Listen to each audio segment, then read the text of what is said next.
though we are in a digital setting, we've still got to believe that rich science learning can occur.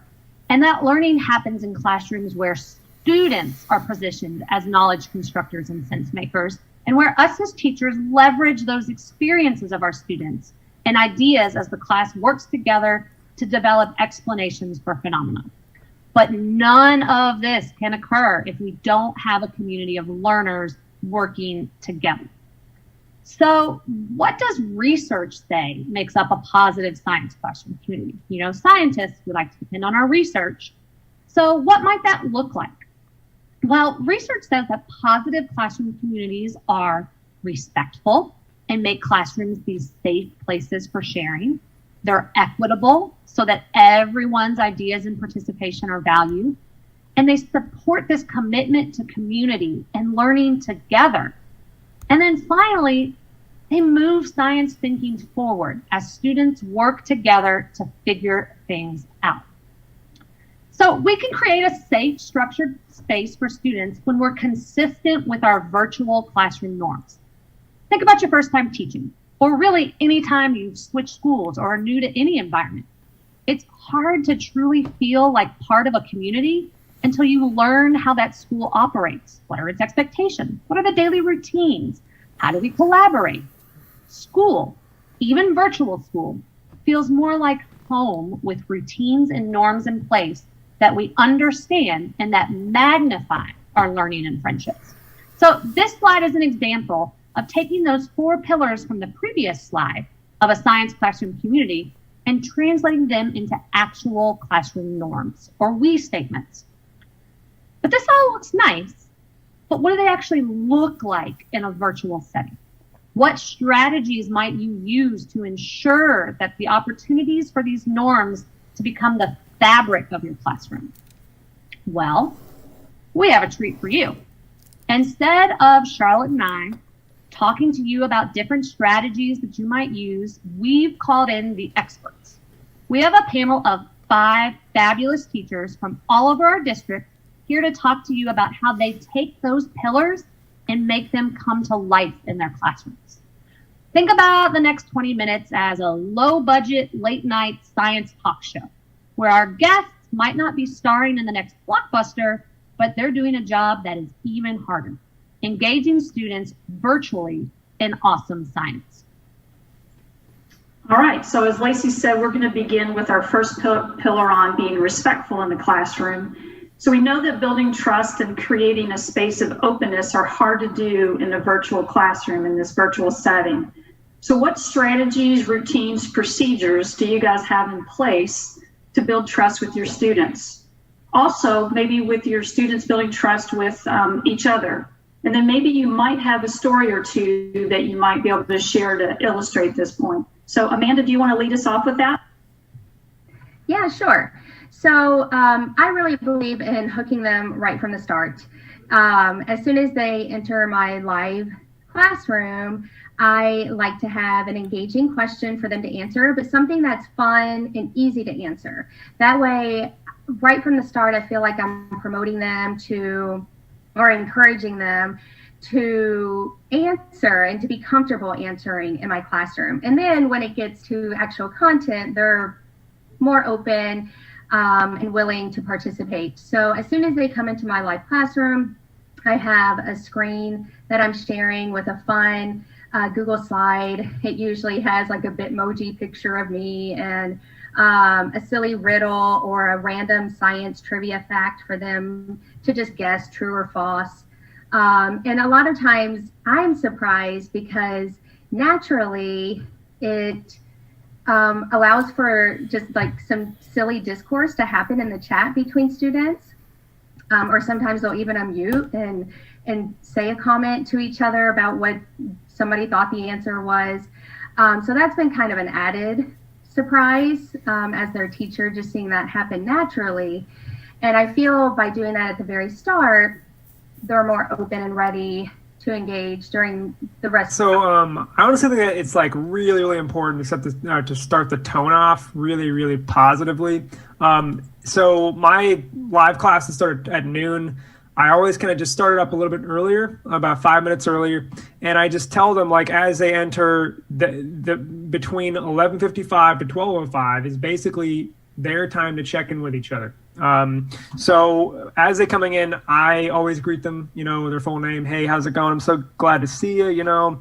And then I always tell them that the chat, they should be checking in with their classmates because they don't see each other. I mean, it's really rough. And so I tell them, that chat is there for them to check in. As long as it's appropriate, I'm totally okay with it. It doesn't need to be content related. I just want them to check in with each other, see how they're all doing. And then I usually have some kind of goofy poll question up there too, just something to kind of keep them engaged and fun. And then I like to kind of bridge that positive start with a little bit of expectations, so reminding of expectations and classroom norms. But then I also like to do something called In the News, where basically I just pick something I think really interesting going on in the science world and talk about it. And the key there is to be super enthusiastic, because if you're enthusiastic, it's going to rub off on them too. And so I just talk about something going on in the news. And since science time scale is relative, it can be something from maybe a year or two ago. But as long as it's really interesting, kids seem to love it. And then I let them ask questions via the chat and I answer them. Or they can comment on it. Wow, that sounds like some really engaging stuff that you're doing. I love the idea about using current science news to kind of build trust and engage students in what you're doing. So let's talk a little bit now about what kind of strategies, routines, and procedures you might be doing around participation and sharing in your virtual classroom. We know that in this virtual setting, that can be really difficult. So Megan, did you have something to say around that? Sure. So in the elementary world, a lot of teachers might be familiar with using Class Dojo when we're in school. And that always helps with participation, getting kids to want to gain points. And I found that in the virtual world, it's helpful too. So kids will still be so excited for seeing their avatar and seeing how many points they're gaining and earning virtual rewards. So we're using virtual rewards, and that's really increased participation. Another thing we've been using is just continuing to use those total participation techniques of using whiteboards or having everyone answer in the chat, to making sure that everybody's kind of held accountable and needing to participate. And then recently, we also added a virtual bulletin board so kids can see other students' work, so they can see maybe why they didn't get the grade they thought they deserved and see some examples of exemplary writing, scientific writing and scientific arguments and things like that. So that's helped kids want to get on the bulletin board and see their name in lights. Awesome. Caleb, did you have a little something you wanted to say about encouraging student participation? Yeah, sure, absolutely. And really for me also just sharing, getting students to share ideas. So I'm at the high school level, and so I guess sometimes envy some of like the elementary and middle school stuff. I know it's all different at different levels, but high school, it's like getting them to turn their camera on sometimes and stuff. And so, and I'm sure that's all the way down, but just establishing those expectations is one thing I've heard, and, like keeping it positive. Joseph, I love that. With, how do you get the kids to just be excited about science? I mean, it's tough. Like one of the things I've done with that is just kind of explaining like, hey, this is what, when we do this activity, it should look like. Like I should hear talking, like when we go into breakout rooms, I should hear talking when I go into breakout rooms. Like I shouldn't be like that last minute, like, teacher's here. Suddenly people are like, mic's on. But, just little stuff like that.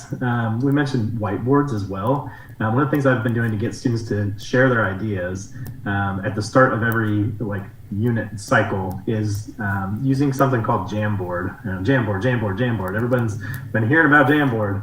I'm probably sick of it, but I love it. I have been, what I'll do is I'll post a key question for that cycle, and instead of just saying, hey, now we're learning about bonding, One of the key questions we've had this week, for example, is what would life on other planets look like? Would it necessarily have the same kind of bonds and that our life on our planet has? Like, why is carbon so special? Being high school chemistry, sorry for the non-chemistry geeks in the room. But we always start just getting their ideas. And so I'm not going to start them with that question necessarily, but I would say, like, hey, let me hear your ideas about chemistry and life. Like, what do you know about life? What do you know about chemistry? How do you know, like, what do you know about those things? How do they come together? And I'll put them in breakout rooms and I'll let them kind of just splatter everything they know about those things on the Jamboard. And, I'm popping it into their rooms. I'm asking them some key questions, helping them kind of provide some structure with that. And then we go back to it at the end of our cycle and just like look at their ideas again. Like, man, number one, look how much you've learned.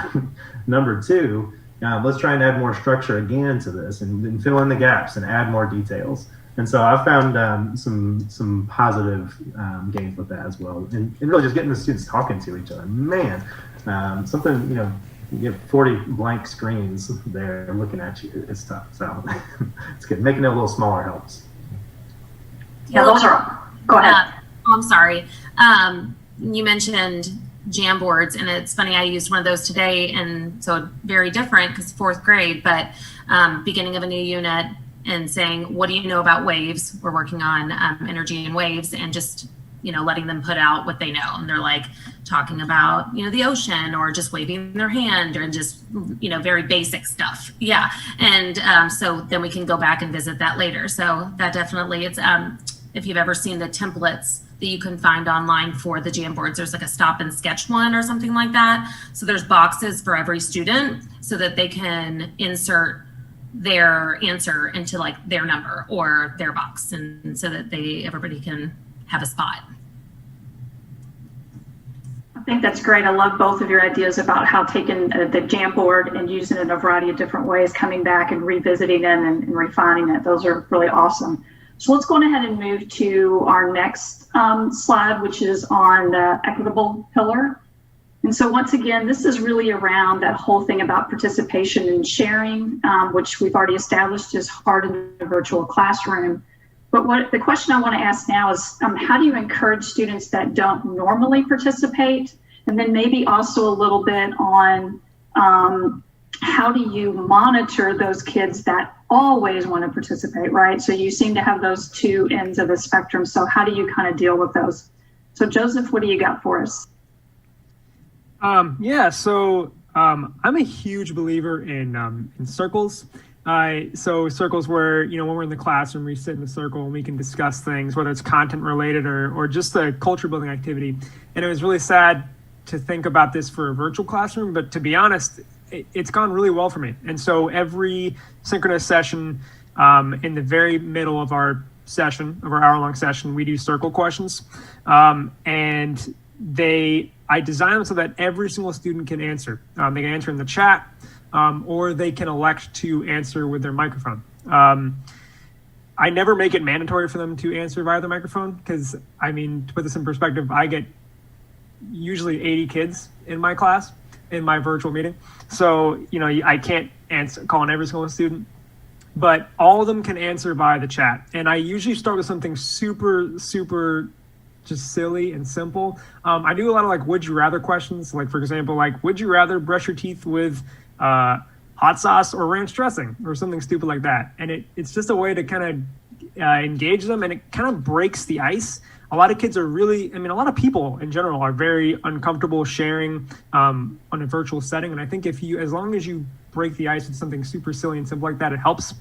And then I usually scaffold it up kind of during that little brain break with our circle discussion. I tie in things either related to content or to things that they really want to talk about. So for example, we discussed the Breonna Taylor case using circle discussion questions. We discussed certain environmental justice problems in Louisville. And I really think that now is the time to really, really be there to allow students to share things. And they can do that via the chat, and they can do it via the microphone. The thing I'd say for the microphone is you have to set the expectation to say, if you would like to share, I have to call on you. And I tell them it's like I'm basically unmuting you. I'm giving you a little pass to unmute yourself, because obviously it could become chaotic if everyone calls on at once. So I tell them, if you want to answer with your microphone, you have to put in the chat, I would like to answer with my microphone. And then I'll call on them. And it goes pretty smoothly for 80 kids. I'll say to piggyback on that too, the Google Meets now has the hand raise feature. I know Teams has had it for a long time. That's another great thing to do. And you've just a magic brainstorm. But I'm going to try this. I like the circle idea. But in the classroom, I always heard you can have the students calling each other as well. So I don't know if you've tried like daisy chaining them, but that might be something that I'll want to try soon. So good idea. Love it. Awesome. Andrea, did you have something you wanted to share on that one as well?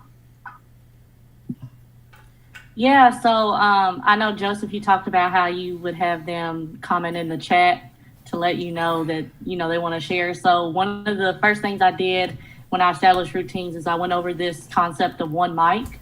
And so my students know that they have to count in their head, they're silent, 1, 2, 3, and then unmute. And if someone starts talking before they do, they wait their turn and then they go. And honestly, I was really shocked that it went over well, because this was kind of a first try thing, but it went over well. And anytime someone does start talking over, someone else in the class will say one mic. And so anytime we're helping each other build that classroom community and help each other out with, monitoring that time, my students actually receive Ubuntu points. Ubuntu is Kiswahili for humanity. And so even though in elementary school you use Class Dojo, I actually use it for my 7th graders too for their Ubuntu points. And so they can earn rewards such as end of the winter break movie day, something like that, if their class earns enough Ubuntu points. Another thing I like to do is discussion boards. On Google Classroom, I let them pick an article of their choice from a reputable science website and they engage in discussions. And I really enjoy seeing some of my kids who don't want to unmute or even share in the chat actually do some good conversations off their articles that they chose. And Nearpod would be my other recommendation for those who may be struggling with overt responses. Nearpod allows students answers to be anonymous, which is a little bit better than chat because chat still has your name. So on Nearpod, you can share people's drawings, you can share their written responses without actually revealing who said that. And I think kids find that that's safe.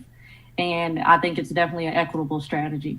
Let's move on to the next pillar, right? So that next pillar is the community pillar. And we've kind of dabbled on that a little bit throughout. It's really hard not for that to bleed into everything else, right? Especially in a science classroom setting where it's so important. And so back to talking about tools that we've had in brick and mortar settings and how to translate those into digital settings.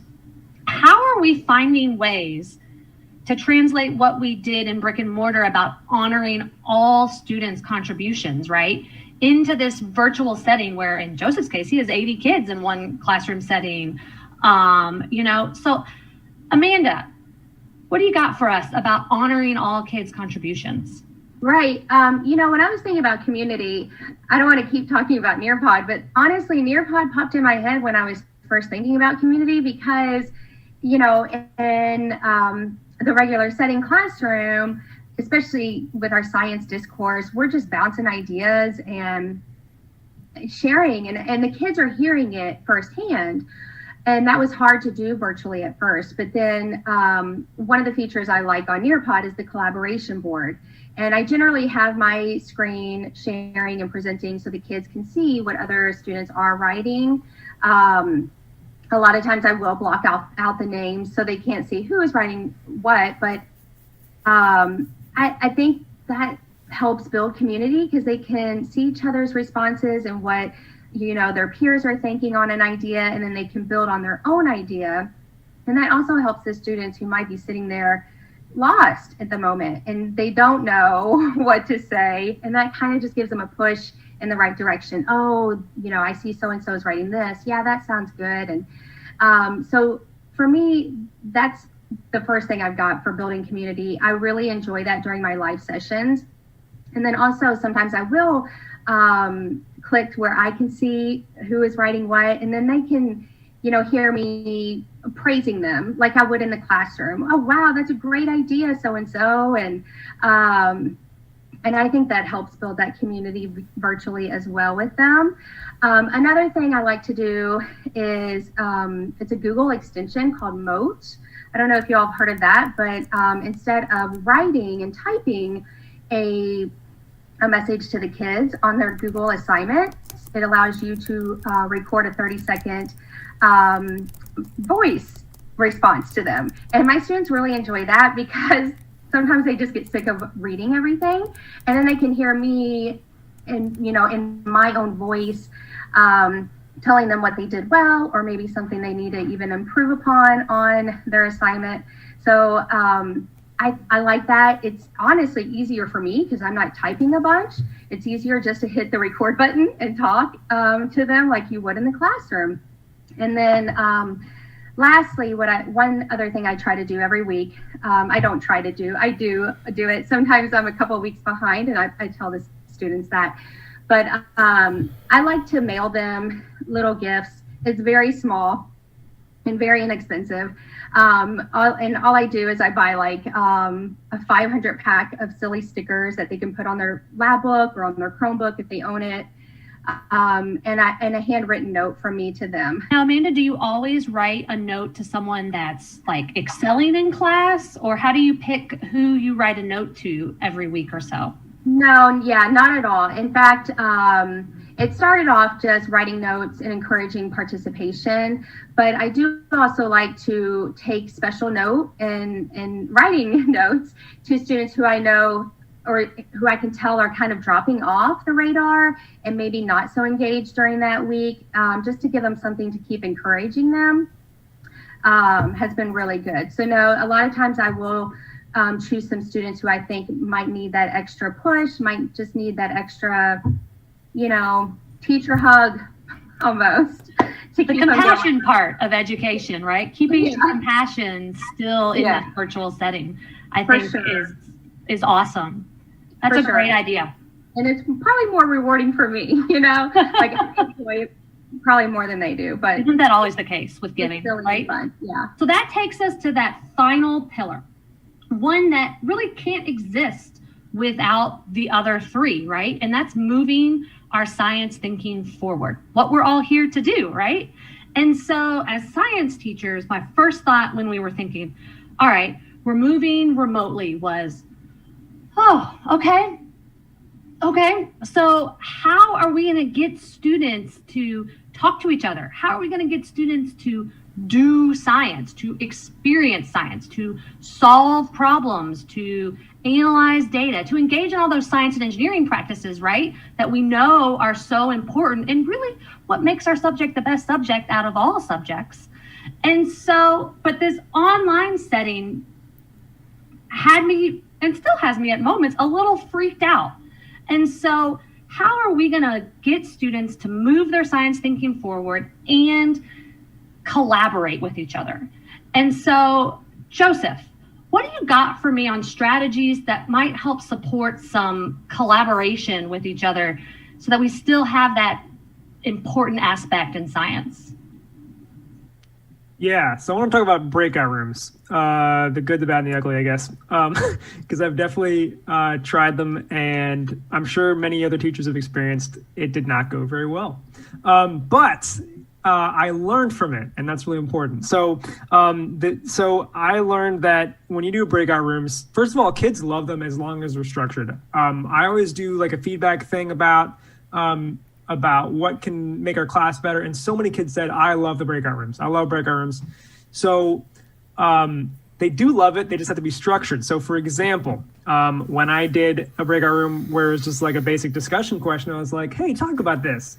I would pop in to those breakout rooms and it was like, oh, okay, crickets. That's all right. I'll change that for next time. So next time, I made sure to give them a task in their groups. So for example, we're really diving deep into CERs, claim evidence reasoning, writing assignments. And first I kind of walked through what a CER looks like, and with direct instruction, I taught it using Among Us, actually, the game Among Us, which was fun, and a bit of a stretch. But and then during the breakout rooms, basically I provided them with a view-only document that just had 3 examples of CERs. And then I gave them also another view-only document, which is the rubric that I use for grading the CERs. And I basically told them, you have to come up, with your group, come up with a grade that you give them based on the rubric. And they loved it. I mean, they loved playing the teacher. And I think they understood how to use the rubric. They had a lot of different discussion points.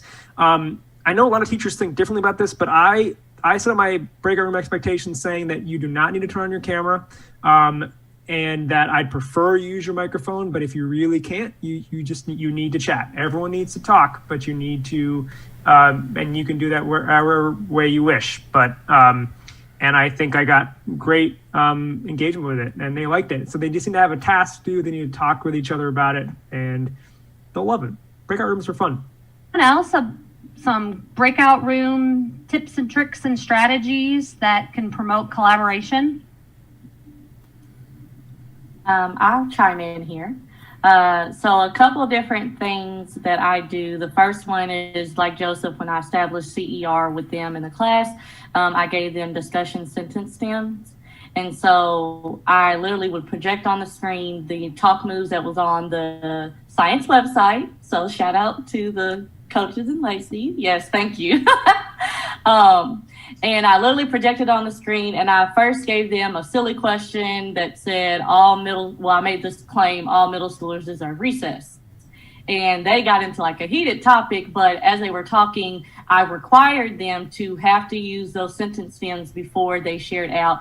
And they really, eventually, it stopped being me telling people to talk, and eventually the kids started going back and forth with each other, which is amazing because I didn't even get that in the classroom last year, in a physical classroom. So it was awesome to see that happen. The other thing is when I establish roles in the breakout room, I clearly list them on my presentation slide, and I say, if you are the facilitator, this is your role. I literally give them names. The kids really enjoy having those leadership task. And so when you give them that leadership opportunity, it keeps them focused, and they know, okay, Miss Wynn, if she hops in here, is going to be looking for me to be the screen share, typing, or me making sure I'm keeping track of time. So I think that helps with the breakout rooms. Not makes them foolproof, but it does help with engagement. Thanks for those final comments on that. My gosh, you guys are incredible. I just want to thank you guys for being such wonderful guests for us. I know that our teachers are going to really appreciate hearing from you all.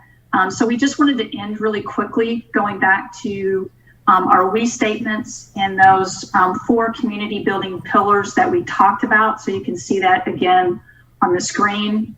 And once again, I think our teachers did an awesome job of bringing these to life, right?